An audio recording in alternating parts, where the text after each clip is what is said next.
Lindsay Lohan wishes she was married to a Kennedy. This is Irish Wish. Before I get into it and really explain or give any context to what I just said, I'm gonna need you to click that subscribe button. Yeah, I'm holding it hostage. You know you don't know what this movie's about, and you're like, wait a minute, Lindsay Lohan must be married. What? Yep, subscribe button. You'll get there. All right, you got it. Good job. I don't know if you got it or not, but this isn't a live video.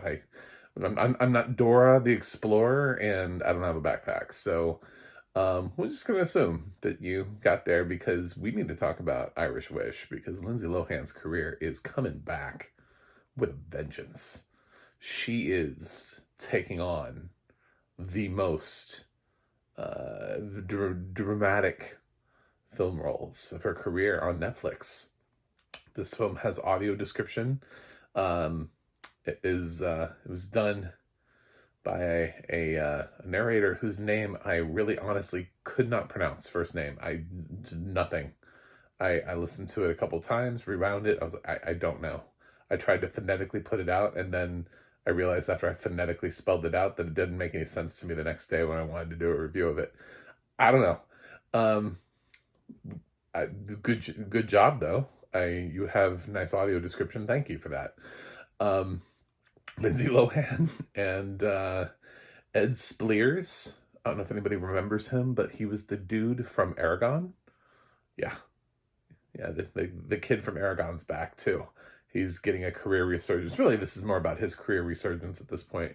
I mean, who hasn't been waiting for more movies from Ed Speleers? And we've got Aisha Curry is in this playing Heather. She's playing the BFF from Lindsay Lohan. And we've got Jane Seymour. So this is already, we're upgrading from the last time Lindsay Lohan made a movie, and it was just with the guy from Glee. was her co-star.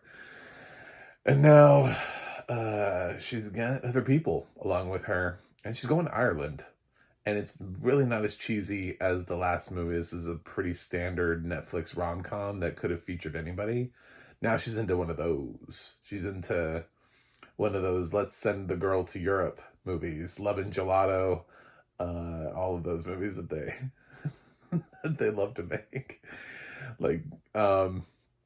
But she plays a girl who is enamored with her boss /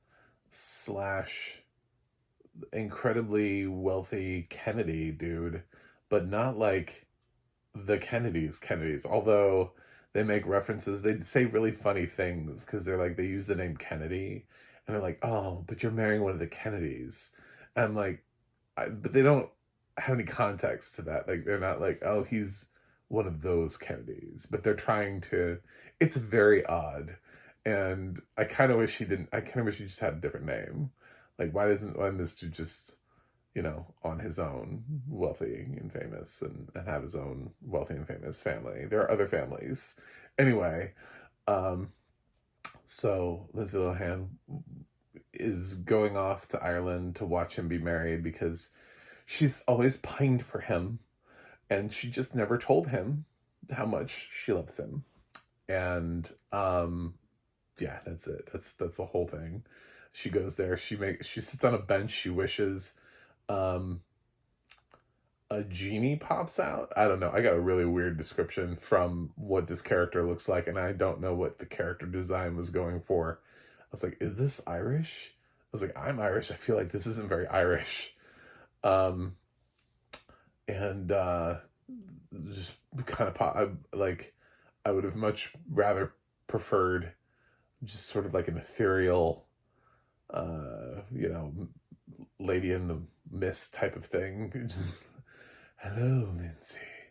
What is it that you would like? Your wish. Than what we actually got, which was, Lindsay Lohan just wishing on a bench, being like, oh my God, I was getting married today. And she is. it's amazing what happens to you in Ireland, as witnessed in every Irish movie ever. Obviously, like Banshees of Inisherin, the same way. They just kind of wished for things, and they just kind of happened. That's Irish culture right there. Irish culture 101. And suddenly she wakes up one morning, and Paul's like naked in the shower, and she's like, "Oh my god, oh my god, I don't understand what happened. How are you there? How are you there? I don't understand. What is this?" It's like, girl, you just wished. That's what this movie is. Wish. This is the real Wish. This is just Irish Wish. They had to call it Irish Wish because Disney stole Wish. I don't know. That's not really true. I made that up. Um, I make up things, so subscribe because this is fun. Anyway, Lindsay is she walks around, and nobody remembers. Not even her best friend Aisha Curry remembers. And she's like, "Girl, I am. These are just wedding jitters. Wedding. I don't know what wedding is, but it's pre-wedding jitters. That you're just gonna have to get over." So she obviously has to explore the dynamics of, do I really want to be married to Paul? As the film progresses, and then of course she doesn't, because James shows up, played by Ed Spaliers.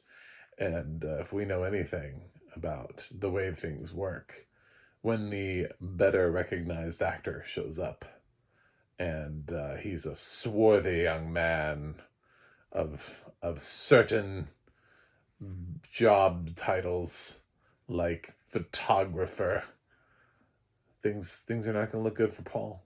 Paul's going to lose his bride, because in this reality, remember, he wants to marry her. He wants to marry this girl. And he didn't account for James. So that's the movie goes predictably where you think it's going to go from there, with the whole, like, sort of like with Big, where they make the wish and they're like, "I really want this wish. Like, can I just have my life back? I don't want to do this anymore." Like one of those scenes. It's exactly like that. Is my best Lindsay Lohan impression ever. I've seen her twice this year, which is more than I've ever seen Lindsay Lohan since the 2000s. And I think I've got my Lindsay Lohan impression back, and that was a 2 out of 10. So I thought this movie was fine. This movie's fine. It's slightly better than her last movie, which I didn't find to be that offensive. It was cheesy and all that Christmas gooey, but it's really not any worse than anything you would watch that falls out of the Hallmark Channel over Christmas. I know a lot of people gave that film crap. They're like, "Wow, this movie's terrible." I was like, you must only watch like movies that go theatrical. You must never like channel surf your way to through some of these quickly made, cheaply made holiday films that they have to make like 40 of every year on each channel now. So yeah, it's on par. Netflix just released something that was on par. It just happens to have Lindsay Lohan in it instead of, I don't know, that girl that was in a sitcom one time. So this, again, a couple more people joined her for this, so she's not alone.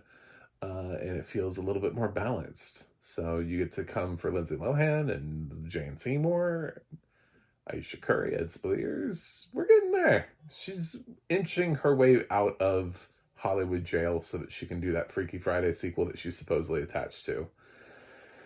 Yay! That's what we needed, was a Freaky Friday sequel.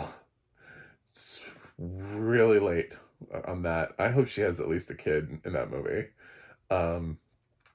We do not need sequels to everything. Watching Dwayne Johnson try to explain Moana on the red carpet of the Oscars was the most entertaining moment of the Oscars, where he's like, "Yeah, I'm really excited. We got Moana 2 coming out, and then I'm starting to shoot Moana." I mean, we're doing live action Moana, and that's Yeah, Moana 2 comes out, this year, and I'm in production for Moana. And, like, you could see, like, in his head, he could see the car accident, but he didn't know why it was there. It's like his brain just couldn't compute. It's too much Moana, bro. You're already shooting the live action remake before your sequel comes out. Anyway, so Lindsay Lohan is back and she's doing a Freaky Friday movie, and she needed to do Irish Wish, I guess, in order to do the Freaky Friday movie. I don't know. Whatever. I don't care. Lindsay Lohan's fine in this. I'm glad that she's getting her career back. But I wish, there's some people who they just are talented. I don't know. They have on-screen presence. Meg Ryan was one of them. Her film, What Happens Later, is terrible. I just want her to have a career, though. I want her to be able to be allowed back into films. Lindsay's the same way. She is handling sort of whatever mundane material this is, and she does a good job of it. And like, it's St. Patrick's Day, so you need something to watch that puts you in that spirit, right? Top of the morning to you. Anyway, um, I got nothing else on this. I don't know. There's really nothing. I don't know how else to talk about. It's not a very deep film. It's pretty surface. It's a random Netflix rom-com. Just happens to have Lindsay Lohan in it. So I'm gonna give Irish Wish a C+. I do think it's fine. I think it's totally watchable. I think I don't have any problems with it. There weren't any like what. The thing that I had the most what with was when they tried to describe what this thing was that popped out of nowhere when she wished. I was like, how Irish is this? What is this? What are we doing here? Is she a genie? Like, what is... I didn't understand it. Conceptually, I did not understand it. I think it was well described. I just didn't get what the directors were going for. So, anyway, that's it. Thanks for watching. Thanks for subscribing. I have a website, MacTheMovieGuy.com. You can follow me on X, Threads, or Instagram at MacTheMovieGuy. You can go to the audio description project, adp.acv.org. It'll let you know what has audio description and where you can watch it. And you can go to the ADNA.org. That's the ADNA.org. It'll let you know who's narrating your favorite films and television series. I should do more hand movements during my videos for my blind audiences, because I'm a blind film critic. Anyway, thanks for watching. Top of the morning to you. Have a St. Patty's Day, and I will see y'all on the other side. I threw y'all in there.